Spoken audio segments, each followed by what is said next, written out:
ప్రభువునందు ప్రియులారా, మీకందరికీ ప్రభువైన యేసుక్రీస్తు వారి నామం పేరిట వందనాలు తెలియజేస్తున్నాం. ఉదయకాల సమయంలో దేవుని వాక్యంలో నుండి 52వ కీర్తనలో నుండి కొన్ని విషయాలను చదువుకుందాం. 52వ కీర్తనలో ఈ కీర్తన ఆరంభాన్ని గాయకుడు ఇట్లా రాస్తూ వచ్చాడు. ఏమనంటే, ఇది ఎదోమీయుడైనటువంటి దోయగు అనేటువంటి వ్యక్తి సౌలు నొద్దకు వచ్చి దావీదు అహిమెలెకు ఇంట ఉన్నాడని చెప్పేసి చెప్పినప్పుడు రచించినటువంటి కీర్తన చదువుతున్నాను, జాగ్రత్తగా గమనించండి. శూరుడా, చేసిన కీడును బట్టి నీవెందుకు అతిశయపడుచున్నావు? దేవుని కృప నిత్యము ఉండును. మోసము చేయువాడా, వాడిగల మంగళ కత్తి వలె నీ నాలుక నాశనము చేయను ఉద్దేశించుచున్నది. మేలు కంటే కీడు చేయుటయు, నీతి పలుకుట కంటే అబద్ధము చెప్పుటయు నీకిష్టం. కపటమైన నాలుక గలవాడా, అధిక నాశనకరమైన మాటలే నీకిష్టం. కావున దేవుడు సదాకాలము నిన్ను అనగగొట్టును. నిన్ను పట్టుకుని ఆయన నీ గుడారములో నుండి నిన్ను వెల్లగించును. సజీవుల దేశములో నుండి నిన్ను నిర్మూలము చేయును. నీతిమంతులు చూచి భయభక్తులు కలిగి, ఇదిగో దేవుని తనకు దుర్గముగా నుంచుకొనక తన ధన సమృద్ధి యందు నమ్మిక ఉంచి తన చేటును బలపరుచుకునేవాడు వీడే అని చెప్పుకొందురు. కాబట్టి చెప్పుకోవడం మాత్రమే కాదు, వారు నవ్వుతారు అని రాయబడుతూ వచ్చింది. ఈ కీర్తనలో దావీదు భక్తుడు ఎన్నో విషయాలను జ్ఞాపకం చేస్తున్నాడు.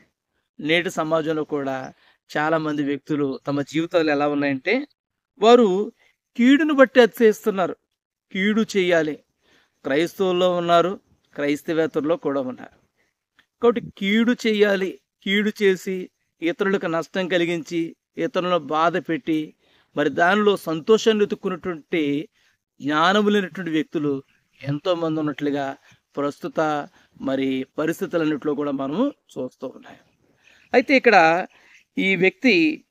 ఈ దోయగైనటువంటి వ్యక్తి కీడు చేసి అతిశయపడుతూ ఉన్నట్లుగా చూస్తూ ఉన్నాం. ఆ వ్యక్తిని బట్టి సౌలు దావీదుకు కీడు చేయడానికి ఉద్దేశించినట్లుగా మనం చూస్తూ ఉన్నాం. ఈ వ్యక్తి ఎవరట? మోసము చేసేటటువంటి వాడు. నేటి దినాల్లో మనుషులు ఇలా ఉన్నారు. కీడు చేయడము, మోసం చేయడము, మేలు చేయడం మర్చిపోయారు. చూడండి, ప్రజలు ఎలా ఉన్నారంటే, అనేక మంది మేము క్రైస్తవులం కాబట్టి క్రైస్తవులకే మేలు చేయాలి, మేము హిందువులం కాబట్టి హిందువులకే మేలు చేయాలి. ఇది చాలా తప్పండి. మతాలన్నిటికన్నా ముందు మనం మనుషులం. ఈ విషయాన్ని మర్చిపోకూడదు. మనిషి అనే గుర్తింపు లేకుండా, మనుషులకు ఉండవలసిన వివేచన లేకుండా, ఆలోచన లేకుండా అనేక మంది నేటి దినాల్లో ఉండడం మనం గమనిస్తూ ఉన్నాం. అయితే ఇక్కడ దేవుని వాక్యంలో దేవుడు ఎంతో స్పష్టంగా తన భక్తుడైన దావీదు ద్వారా తెలియపరుస్తూ ఉన్నాడు. ఏమనంటే, వ్యక్తులు శూరులైనప్పటికీ వారు కీడు చేస్తూ ఉన్నారు. మోసం చేసేవారిగా ఉంటూ వచ్చారు. మేలు చేసేవారి కంటే కీడు చేసేవారిగా ఉంటూ వచ్చారు. నీతియుక్తమైన మాటలు మాట్లాడడం కంటే అబద్ధములను, అధిక నాశనకరమైన మాటల్ని అనేక మంది పలుకుతూ ఉన్నారు. కాబట్టి కపటము వారు నాలుకకు అలవాటు పడినట్లుగా చూస్తున్నారు. ఇది ప్రస్తుత సమాజంలో ఉన్న మనుషులని మనకు సూచిస్తుంది. దావీదు కాలంలోనే కాదు, నేడు మన కాలంలో కూడా ఇటువంటి సమాజము, ఇటువంటి మనుషుల్ని మనం చూస్తూ ఉన్నాం. అయితే ఇటువంటి వారి యొక్క పరిస్థితి ఏంటి అంటే, ఒకే ఒక మాటలో దేవుడు జ్ఞాపకం చేస్తున్నాడు. ఏమనంటే, వారు తమ గుడారాల నుంచి పెళ్లగింపబడతారు. ఒక దినాన సజీవులుండే దేశం ఒకటి ఉంది. సజీవులుండే దేశము ఈ భూమి మీద, నువ్వు క్రైస్తవుడు అయినా వేరే మతానికి చెందిన సహోదరుడా, ఒక రోజుని ఈ భూమి మీద ఈ శరీరాన్ని విడిచిపెట్టి వెళ్ళిపోవాలి. ఇది శాశ్వతమైనది కాదు. మానవునికి మరణం తర్వాత జీవితం ఉంది. ఈ శరీరము కొంతకాలం మట్టుకే. ఈ శరీరంలో అనిపించే సుఖాలు కానీ వైభవాలు కానివ్వండి, ఏదైనా కానివ్వండి, కొద్ది కాలమే. మనిషి ఎల్లకాలం కూడా ఈ భూమి మీద ఉండలేడు. మనిషి ఎన్నడూ ఈ లోకాన్ని ఉండాలంటే అది అయ్యే పని కాదు. కాబట్టి ఏదో ఒక దినాన ఈ లోకాన్ని విడిచిపెడతాడు. ప్రియులారా, ఈ లోకాన్ని విడిచిపెట్టినాక మనుషులు తిరిగి బ్రతుకుతారు అనేటువంటి దేశంలో, సజీవులుండే దేశంలో, దేవునితో పాటు దేవుడుండే రాజ్యంలో ఉండాలి అంటే ఈ భూమి మీద మన ప్రవర్తన ఎట్లా ఉంది, మన జీవితం ఎట్లా ఉంది, ఇది చాలా ప్రాముఖ్యం కదా. చాలామంది ఈ విషయంలో పొరపాటు పడుతూ ఉన్నారు. మోసంతో బ్రతికేస్తున్నాం, రోజు వెళ్ళిపోతుంది అనుకుంటున్నారు. ప్రియుడ జాగ్రత్త. ఒక దినం రాబోతుంది, ఆ దినాన్న ఉగ్రత, దేవుని యొక్క ఉగ్రత, మహా ఉగ్రత మన మీద పడిపోతుంది. లాస్ ఏంజల్స్లో చూసాం కదండి, క్రైస్తవ దేశమే, క్రైస్తవ నగరమే, కానీ అక్కడ మనుషులు ఎలా ఉండిపోయారంటే శరీర సంబంధమైన కోరికలను ఆధారం చేసుకుని దేవుడు ఎవడు మాకు అన్న కాడికి వాళ్ళు తేల్చారు. వారి మాట ప్రవర్తన అలా ఉంటూ వచ్చింది. దయచేసి దేవుని యొక్క నామం పేరిట మీకు అందరికీ కూడా చేతులు జోడించి నమస్కరించి చెప్తున్నాను. ఏమనంటే దేవుడు హెచ్చరిక చేస్తున్నప్పుడు దయచేసి దైవ స్వరానికి మీరు లోబడండి, దేవుని మాటకు లోబడండి, దేవుడికి హృదయంలో స్థలం ఇవ్వండి.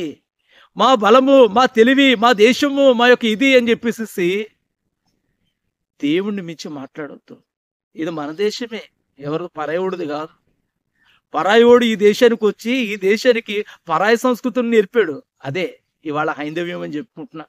ఇరాన్ నుంచి వచ్చిన మూక మన మీద కులాన్ని రుద్దింది, మర్చిపోతున్నా. మనమందరం అన్నదమ్ములా బ్రతికేదానికి బదులు చిచ్చు పెట్టింది. నేడు దినాన ఈ స్విచ్ రగులుతూనే ఉంది. ఎవరిదో తీసుకొచ్చి అడాప్ట్ చేసుకుని ఇవాళ ఏం చేస్తున్నామంటే మీరు క్రైస్తవులు, మీరు అది, మీరు ఇది అని చెప్పేసి కొట్లాడుకుంటూ చేస్తున్నారు. సహోదరుడా, నా ప్రేమ గల నా దేశీయుడా, నా అన్న, నా అక్క, నా చెల్లి, చేతులెత్తి నీకు మొక్కుతూ ఉన్నా, చెప్తూ ఉన్నా, అర్థం చేసుకో. మన ప్రేమను మనం పాడు చేసుకోవద్దు. మన దేశంలో సఖ్యత కలిగి, స్నేహం కలిగి ముందుకు పోతా.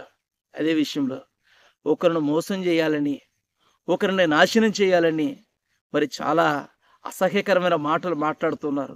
నేను ఛానల్లో చూస్తూ ఉన్నాను. కొంతమంది తమ్ముళ్ళు, అన్నలో నాకు తెలియదు, కానీ వాళ్ళకి ఏ పని లేదనుకుంటాను. వీడియో చూడాలనుకుంటే చూడండి, లేకపోతే మానే. ఏంటండి ఈ అసభ్యకరమైన పదజాలం? దీని అర్థం ఏంటో తెలుసా? మీ తల్లిదండ్రులు మిమ్మల్ని సరైన విధానంలో పెంచలేదా? మీ గురువులు సరైన బోధ మీకు నేర్పలేదా? లేకపోతే మీరేమైనా ఆటకమైన సమాజం నుంచి వచ్చారా? ఒకసారి ఆలోచించి. ప్రేమ కలిగి ఉందాం, నీకు నచ్చిన విధానంలో నీవు జీవించు. ఒకవేళ యేసుక్రీస్తు ప్రభువు నీకు నచ్చలేదా, మానే. ఈ లోకాన్ని విడిచాక అక్కడ తీర్పు దినాన ఆ సింహాసనం దగ్గర నువ్వే చెప్పుకుంటూ సమాధానం. దీనికి ఏం నష్టం లేదు కదా. ఇప్పుడు క్రైస్తవులైన వాళ్ళు అందరూ కూడా పరలోకం పోరండి, గుర్తుపెట్టుకోండి. ఎందుకంటే చాలామంది బైబిల్కి వ్యతిరేకంగా నడుచుకుంటున్నారు. వాళ్ళు మీతో పాటు వస్తారు, ఎందుకు కంగారు పడతారు? ఎవరైతే యేసు ప్రభువుని తమ హృదయంలో చేర్చుకుంటారో, ఎవరైతే ఈ వాక్యానుసారంగా జీవించడానికి తమ జీవితాలను సిద్ధం చేసుకుంటారో వాళ్ళే పరలోకం వస్తారు. అర్థమవుతుందంటారండి. అయితే ఈ మాట కొంచెం కఠినంగా ఉండొచ్చు, మీకు నచ్చలేదు, మానేంటి తప్పులేదు. మీకు నచ్చినట్లుగా బ్రతకండి. దేవుని వాక్యంలో అంటాడు, నీ యవ్వనంలో నీకున్న బలాన్ని బట్టి సుఖించు, సంతోషించు. చూడండి, పాఠశాలలో మాస్టరు కొంచెం కఠినంగా మాట్లాడతాడు. రే, చదువుకోకపోతే నీ బ్రతుకు అలా అవుతుంది, ఇలా అవుతుంది చెప్తాడు కదా. మరి విన్న పిల్లవాడు మరి ఈ దినాన మంచిగా బ్రతికేటోళ్ళు ఉన్నారు, వినని వాళ్ళు ఎన్నో కష్టాలు పడుతున్నట్టు చూస్తున్నాయి. కాబట్టి గమనించండి, మీ దృష్టికి ఏది మేలైందైతే అది చేయండి. కానీ స్నేహభావాన్ని, సహోదర భావాన్ని, దేశంలోని ఐక్యతని దెబ్బతీసే మాటలు, పనులు చేయొద్దండి. దయచేసి ఐక్యత కలిగి ఉందాం. ఎందుకంటే ఒక దినం రాబోతుంది, ఈ భూమి మీద ఖచ్చితంగా నువ్వు నన్ను కొట్టినా, నన్ను తిట్టినా, లేకపోతే నేను ఏదైనా అయినా ఒక దినాన్ని శరీరాన్ని విడిచి వెళ్ళిపోతాం. బాయ్, ఎక్కడ పోతాం? దీన్ని గమనించాలి. ఇది మనకి మెయిన్. ఈ లోకం ఎవరికి శాశ్వతం కాదు. లోకాన్ని విడిచాక అప్పుడు చేసుకుందానంటే ఏముండదు. చూడండి, వయసు అయిపోయినాక 70 ఏళ్ళు 80 ఏళ్ళు వయసు వచ్చి అంతా అయిపోయి మంచానికి పరిమితమై అదైనా నేను ఏదో చేస్తాను అంటే ఏ వ్యక్తి అలా చేయలేడు. మరణం అయిపోయినాక, ఈ శరీరాన్ని విడిచినాక ఇంకేం చేస్తాం భయ మనం? కాబట్టి ప్రాణం ఉండగా యేసుప్రభు అంటే మీకు ఇష్టం ఉంటే నమ్ముకోండి, లేకపోతే పక్కకు వైదొలగండి. మీరు అనుకున్న విధానంలో మీరు జీవించండి. దయచేసి దేవుణ్ణి దూషించకండి. లాస్ ఏంజల్స్లో పట్టిన పరిస్థితి మరొకసారి మన దేశంలోకి తీసుకురాకండి. ఎందుకంటే మనుషులకు మనోభావాలు ఉంటాయి, మనుషులు జయించగలరు, కానీ మానవుడు ఎప్పటికీ మానవుడే, దేవుడి కంటే అధికుడు కాదు. కాబట్టి దయచేసి దేవుని జోలికి పోకండి, దేవుణ్ణి ఆడకండి, దేవుణ్ణి మాట్లాడకండి. మీకు మనుషుల మీద ఏదైనా ఉందా, వాళ్ళని కూర్చోబెట్టి వాళ్ళతో మాట్లాడండి, సరిచేసుకోండి. స్నేహభావాన్ని పాడు చేసుకోవద్దు. దేవుని యొక్క కృప మనందరికీ తోడేయండి, నడిపించును గాక. ప్రభు మనల్ని అందరినీ, మన దేశాన్ని దీవించును గాక. ఆమేన్.